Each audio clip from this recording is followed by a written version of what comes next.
கோவை காந்திபுரம் பகுதியில் கட்டப்பட்டு வரும் நூலகம் மற்றும் அறிவுசார் மைய கட்டுமான பணிகளை பொதுப்பணித்துறை அமைச்சர் வேலு நேரில் பார்வையிட்டு ஆய்வு செய்தார்.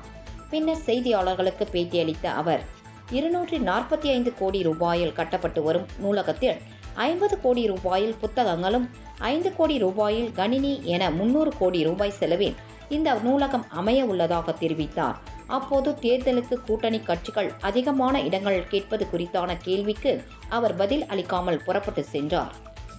கோயம்புத்தூரிலே ஒரு நூலகம் அமைக்க வேண்டும் என்று முடிவு செய்து அந்த நூலகத்திற்கும் பெரியார் அறிவு உலகம் என்ற பெயரையும் சூட்டி அவருடைய திருக்கரத்தால் 6/11/2024 அன்று இந்த பணியை தொடக்கி வைத்தார்கள்.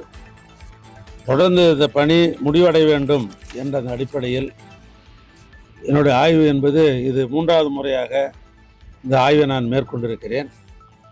இந்த கட்டடத்தின் நூலகத்தை பொறுத்தளவிற்கு 245 கோடி ரூபாய் கட்டடத்துக்காகவும் நூலகத்திற்கு உள்ளே அமைய இருக்கிற பல்வேறு புத்தகங்கள் அது 50 கோடி ரூபாயிலும் கணினி போன்றவைகளை 5 கோடி ரூபாயிலும் ஆக 300 கோடி ரூபாயிலே இந்த நூலகம் அமைய இருக்கிறது.